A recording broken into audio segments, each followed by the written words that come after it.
Hello नमस्कार दोस्तों, आप सभी का स्वागत है मेरे यूट्यूब चैनल में।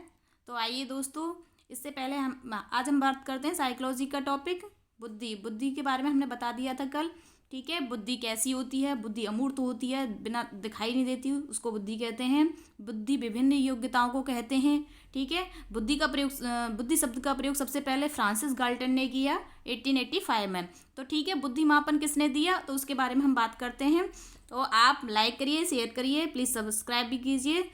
ओके, तो नेक्स्ट देखते हैं बुद्धि मापन। बुद्धि मापन क्या है? मानसिक योग्यता की क्षमता का मापन जो होता है उसको बुद्धि मापन कहते हैं। जो हमारी मानसिक क्षमता है, आईक्यू लेवल है हमारा, कि किसी बच्चे में कितनी योग्यता है, उसको किस तरीके से बता सकते हैं हम कि वो जड़ बुद्धि है या मूर्ख बुद्धि है या प्रखर बुद्धि वाला है। तो उन सब चीज़ों के लिए सबसे पहले विनय ने इसका सफल परीक्षण किया। बुद्धि मापन का विनय ने सबसे पहले सफल परीक्षण किया तथा सबसे पहले बुद्धि परीक्षण को इन्होंने ही सफल बनाया। ठीक है, तो बुद्धि मापन का काल देखते हैं, कौन से काल में किसने क्या बताया। ठीक है, तो 1905 के पहले तो बुद्धि को शरीर के आधार पर मापा जाता था, इसको प्रारंभिक काल कहते हैं। ठीक है, तो नेक्स्ट आता है 1905 से 1911 में, ये विनय ने दिया था। और विनय ने बुद्धि मापन का जो परीक्षण बताया वो मानसिक आयु के आधार पर बताया था। ठीक है, 1911 के बाद बुद्धि लब्धि को बुद्धि मापन को बुद्धि लब्धि के आधार पर दिया जाने लगा, इंटेलिजेंस के आधार पर, आईक्यू लेवल के आधार पर दिया जाने लगा। ठीक है, तो मानसिक शब्द का जो प्रयोग किया था ये 1905 से 1911 तक, ये सबसे पहले विनय ने ही किया 1908 में। 1905 से स्टार्ट किया, 1908 में इन्होंने इसका मानसिक शब्द का प्रयोग किया। ओके, तो आपको नेक्स्ट देखना है, विनय से पहले बुद्धि का मापन शरीर के आधार पर किया जाता था। इनका तो जो काल रहा है 1905 से 1911 तक, इसको मध्यकाल कहते हैं। इससे पहले का जो काल है प्रारंभिक काल। तो प्रारंभिक काल में बुद्धि का मापन शरीर के आधार पर किया जाता था। विनय से पहले बुद्धि का मापन शरीर के आधार पर किया जाता था। ठीक है, तो विनय के मरने के बाद बुद्धि लब्धि का सूत्र आया। ठीक है, विनय के मरने के बाद जो सूत्र आया वो टर्मन जी ने दिया था। ठीक है, शरीर के आधार पर सबसे पहले बुद्धि का मापन जो किया था, यहाँ पे देखिए, जो शरीर के आधार पर 1905 में सबसे पहले हुआ वो लेवेस्टर नामक मनोवैज्ञानिक ने सबसे पहले किया था। ओके, उसके बाद 1911 के बाद बुद्धि का मापन बुद्धि लब्धि के आधार पर किया गया, टर्मन ने सन 1916 में। ठीक है, एक टर्मन जी हैं, इन्होंने बुद्धि मापन को सफल बनाया, लेकिन जो परीक्षण किया था वो विनय साइमन परीक्षण पर ही आधारित था, उसमें कुछ कमियां थी। उसका संशोधन करके टर्मन जी ने 1916 में स्टैनफोर्ड विश्वविद्यालय में बुद्धि लब्धि का नया परीक्षण दिया। ये अमेरिका के थे, इनका परीक्षण विनय साइमन बुद्धि परीक्षण माना जाता है और उसी पर यह सफल हुआ। ठीक है, तो नेक्स्ट देखते हैं। इसके बाद इन्होंने एक नया परीक्षण दिया। इन्होंने बुद्धि लब्धि का सूत्र भी दिया, उसका भी प्रतिपादन किया। टर्मन का बुद्धि परीक्षण होता है बुद्धि लब्धि बराबर मानसिक आयु बटे वास्तविक आयु इंटू 100। ठीक है, IQ is equal to MA/CA into 100। तो ये एग्जाम में कई बार पूछा गया है। इसके बेस पे क्वेश्चन आते हैं, क्वेश्चन भी किए जाते हैं, और आप उनको देखिए अच्छे से। ठीक है, आपके लिए बहुत ही उपयोगी कंटेंट है ये, एग्जाम में बार बार रिपीट होते हैं ये। या तो आपको ये सूत्र पूछ लेगा, या इसके जो प्रतिपादक रहे हैं टर्मन जी, उनके बारे में पूछ लेगा कि किसने सफल बनाया, या फ्रांसिस गाल्टन है जिन्होंने बुद्धि का सबसे पहले प्रयोग किया, उसके बारे में पूछ लेगा। ठीक है, तो आइए देखते हैं नेक्स्ट। टर्मन से पहले बुद्धि लब्धि का सूत्र स्टर्न ने दिया था। ठीक है, 1912 में इन्होंने दिया था, 1916 में, इससे पहले 1912 में दिया था स्टर्न ने। ठीक है, तो इनके सूत्र में कुछ कमियां रही थी, IQ के टेस्ट करने में कमियां आ रही थी, तो इसलिए इनको सफल नहीं माना गया।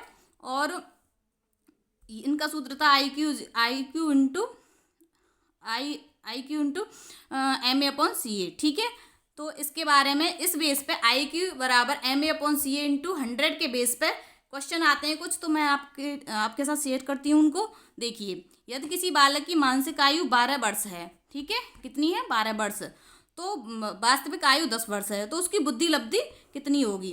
यदि किसी बालक की मानसिक आयु तो 12 वर्ष दे दी और वास्तविक आयु 10 वर्ष दे दी, तो बुद्धि लब्धि कितनी होगी? तो देखते हैं, उस फॉर्मूले का सेट करेंगे यहाँ पर। IQ बराबर MA/CA इंटू 100। ठीक है, तो 12 वर्ष दे रखी थी, 12 लिख लिया हमने, 12/10 इंटू 100, तो इसको काट देंगे तो 120 बुद्धि लब्धि आ जाएगी, एक सामान्य व्यक्ति की बुद्धि। ठीक है, तो इसके बाद बुद्धि के बारे में, बुद्धि लब्धि का बार बार प्रयोग हुआ, बार बार परीक्षण हुआ, उसमें एक आर्मी अल्फा परीक्षण आता है। ठीक है, तो इसको देखेंगे। यह शाब्दिक बुद्धि परीक्षण है, यह पढ़े लिखे व्यक्तियों के लिए होता है और यह परीक्षण अमेरिका में हुआ था, द्वितीय विश्व युद्ध के दौरान बोल सकते हैं इसको, तभी हुआ था ये। तो शाब्दिक परीक्षण है, ये पढ़े लिखे लोगों के लिए है और आर्मी अल्फा परीक्षण इसका नाम है। ठीक है, तो नेक्स्ट आता है आर्मी बीटा परीक्षण। यह अशाब्दिक परीक्षण है और ये पढ़े लिखे और अनपढ़ दोनों लोगों के लिए होता है। इसमें शब्दों का महत्व नहीं होता है, अशाब्दिक होता है, बिना बोले ही इस परीक्षण को किया जाता है। ठीक है, तो आपको कितना समझ में आ रहा है आप हमें कमेंट करके बताइए। आपके लिए बहुत ही यूज़फुल है ये सारी चीज़ें, और इसके ये जो फॉर्मूले हैं वो तो बहुत ही इंपॉर्टेंट हैं। ये पिछली बार तो एग्ज़ाम में आया था, हर बार ही आते हैं, इसमें से कुछ ना कुछ पूछ ही लेता है। तो 3 से 4 क्वेश्चन आपके लिए बहुत ही महत्वपूर्ण बन जाएंगे इसमें से। ये तो कई बार आ चुका है टर्मन का फॉर्मूला, ये इसमें से क्वेश्चन भी दे देता है, पूछ भी लेता है कई सारी चीज़ें। तो नेक्स्ट देखते हैं किसमें कितनी बुद्धि होती है और क्या कहलाता है बच्चा, जड़ बुद्धि, मूर्ख बुद्धि। तो देखते हैं, देखिए बुद्धि लब्धि और उसकी स्थिति क्या है। 25 से कम बुद्धि है तो वो जड़ बुद्धि या महामूर्ख कहलाएगा। 25 से 49 मूर्ख बुद्धि, 50 से 69 अल्प बुद्धि वाला, 70 से 79 छीण या हीन बुद्धि वाला कहलाएगा। ठीक है, और 80 से 89 मंद बुद्धि वाला कहलाएगा। जिसके अंदर अगर परीक्षण किया जाए उसकी 80 से 89 के बीच में आ रही है तो बुद्धि लब्धि का स्कोर, तो वो मंद बुद्धि वाला कहलाएगा। नेक्स्ट आता है 90 से 99 निम्न सामान्य बुद्धि वाला, और 100 से 110 उच्च सामान्य बुद्धि वाला। ठीक है, तो 110 से 119 तक प्रखर श्रेष्ठ बुद्धि वाला, फिर 120 से 129 उत्कृष्ट बुद्धि वाला, 130 से 139 अति उत्कृष्ट बुद्धि वाला। ठीक है, 140 से 140 वाले बुद्धि लब्धि वाले बच्चे को क्या बोलेंगे, प्रतिभाशाली या मेधावी छात्र बोलेंगे। ठीक है, तो इसमें एक ट्रिक है, आपको पसंद आए तो बताना, अच्छी लगे तो। इसको मैंने बनाया, मोक्ष मन को साफ करने से ऊपर उठता है, अपने प्रति प्रेम से नहीं। मोक्ष मन को साफ करने से ऊपर उठता है, अपने प्रति प्रेम से नहीं। ठीक है, तो दिखने में तो ऐसा लग रहा है किसी ग्रंथ से ली हुई हो ये पंक्ति, लेकिन इसके लिए ट्रिक है, ये आपको इजीली याद हो जाएगी। तो देखिए इसमें, तो ये पहले वाले पे तो काम नहीं करेगी, जड़ बुद्धि या महामूर्ख पे, लेकिन मूर्ख बुद्धि से और यहाँ तक इसके 11 स्तर हैं। ठीक है, देखिए 1 पे तो काम नहीं करेगी, लेकिन 2 से लेके 11 तक ये काम कर जाएगी सारी चीज़ों पे। तो 25 और 49 जिसमें है वो मूर्ख बुद्धि है, तो म से हो गया मोक्ष। ठीक है, ऐसे देख लीजिए आप, मोक्ष। नेक्स्ट आता है क्षीण बुद्धि, तो ये हो गया 6, और फिर हो गया मंद बुद्धि, म बोलेंगे इसको। फिर ये सारी चीज़ें आ गई साफ करने से ऊपर, उत्कृष्ट बुद्धि, उच्च बुद्धि। तो आप ऐसे ट्रिक लगा के इसको याद रख सकते हैं और आपके लिए बहुत ही यूज़फुल है। आपसे बुद्धि आई के जो प्रखर बुद्धि वाले बच्चे हैं या निम्न बुद्धि वाले बच्चे हैं उनके बारे में भी पूछ लेता है, तो पूछ लेगा 140 से अधिक वाले, अधिक बुद्धि है जिसमें बुद्धि लब्धि है, वो बच्चा कैसा कहलाएगा, तो आप बता देंगे प्रतिभाशाली बच्चा कहलाएगा।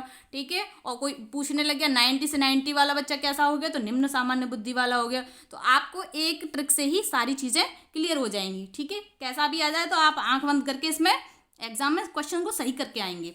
ओके, तो आपको मेरी वीडियो कैसी लगी, प्लीज़ लाइक करिए, शेयर करिए और कमेंट भी करिए, और अच्छा लगे तो सब्सक्राइब भी कर लीजिए प्लीज़। और नेक्स्ट वीडियो के लिए आप हमें कमेंट करके भी बता सकते हैं कि क्या आपको चाहिए, क्या आपके एग्ज़ाम के लिए अच्छा रहेगा। तो मैं सोच रही हूँ 30 जनवरी से पहले आपके लिए कुछ मोस्ट इम्पॉर्टेंट जो क्वेश्चंस हैं उनको लेके आऊँ, ताकि आपको एग्ज़ाम में थोड़ी हेल्प हो सके। Okay, thank you so much.